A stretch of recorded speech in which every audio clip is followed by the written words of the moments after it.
Hello friends, எல்லாருக்கும் வணக்கம். நாகப்பழம் மொஜோட்டோ recipe தான் நான் இன்றைக்கி பண்ணியிருக்கேன். இதோட கலரு, டேஸ்ட்டு எல்லாமே வித்தியாசமாக இருந்தது. நீங்கள் எல்லோரும் ஒன்ஸ் ட்ரை பண்ணி பார்த்து எப்படி இருக்குன்னு சொல்லுங்கள். இந்த சீசனை கிடைக்கணும். நாகப்பழம், நவாப்பழம் சொல்லலாம், பிளாக் ஜாமுன், இதுக்கு நிறைய பேர் இருக்குது. உங்கள் ஊரில் இதுக்கு என்ன பேர் சொல்லி கூப்பிடுவாங்கன்னு கமெண்ட் பாக்ஸில் சொல்லுங்கள். இதில் கொஞ்சம் நம்ம உப்பு போட்டு ஃபஸ்ட் நல்லா வாஷ் பண்ணி எடுத்துக்கணும். இப்போ வாஷ் பண்ணி எடுத்துக்கலாம் தண்ணி விட்டு. இந்த சீசனுக்கு கிடைக்கிற ஜாமுனில் நிறைய ஹெல்த் பெனிஃபிட் இருக்குது. சுகருக்கு, ஸ்கின்னுக்கு, ஹேருக்கு எல்லாம் தேவையான, உடம்புக்கு தேவையான விட்டமின்ஸ் எல்லாமே நம்ம நவாப்பழத்துலேருந்து கிடைக்கும். கண்டிப்பாக நீங்கள் எல்லாமே இந்த சீசனை கிடைக்கணும், நவாப்பழத்தை வாங்கி யூஸ் பண்ணுங்கள். இப்போ இதோட சீடெல்லாம் மாற்றி அதோட பல்ஸை மட்டும் நம்ம மிக்ஸி ஜாருக்கு இப்போ மாற்ற போகிறோம். இதுக்கு தேவையான இனிப்புக்காக நம்ம சுகர் சேர்த்துக்கிறோம். உங்களுக்கு விருப்பப்பட்ட மாதிரி தேன், பனவெல்லம், நாட்டு சக்கரை அந்த மாதிரி நீங்கள் எது வேணாலும் யூஸ் பண்ணிக்கோங்க.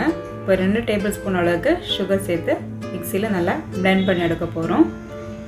நல்லா பிளெண்ட் பண்ணி எடுத்தாச்சு. இப்போ சின்ன பாத்திரத்தில் ஒரு அரை ஸ்பூன் அளவுக்கு ரெட் சில்லி பவுடர், அரை ஸ்பூன் அளவுக்கு சால்ட்டும் சேர்த்து நல்லா மிக்ஸ் பண்ணி நம்ம குடிக்கிற கிளாஸில் இது ஸ்ப்ரெட் அவுட் பண்ணோம்.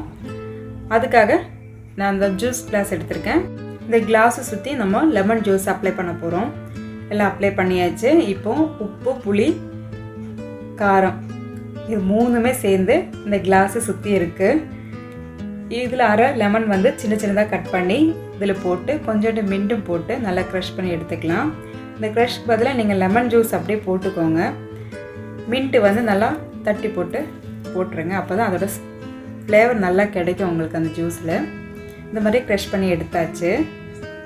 இப்போ நம்ம கொஞ்சம் ஐஸ் க்யூப்பு சேர்த்துக்கணும். ஐஸ் க்யூப் சேர்த்த பிறகு நம்ம அரைச்சி வச்ச ஜாமுன் பேஸ்ட்டு இதுக்கு போட போகிறோம். இப்போது நம்ம சேர்த்தாச்சு. இப்போ ஃபைனலாக நம்ம ஸ்ப்ரைட்டோ, சோடாவோ இல்லைன்னா ஐஸ் வாட்டரோ சேர்த்து நம்ம சாப்பிட்லாம். நம்ம நார்மல் வாட்டரும் கூட சேர்த்து சாப்பிட்லாம். இப்போ அது மிக்ஸ் பண்ணும்போது அதோட கலர் மாறும்போது நமக்கே சாப்பிடணும் போல் தோணும். அந்தளவுக்கு நல்லா இருந்தது. அது உப்பு, புளி, காரத்தோட நம்ம ஸ்ட்ரோ இல்லாமல் நல்லா சிப் பண்ணி குடிக்கும்போது தான் டேஸ்டியாக இருக்கும். என்ஜாய் பண்ணி குடிங்க, ஆரோக்கியமாக வாழுங்க. தேங்க்ஸ் ஃபார் வாட்சிங்.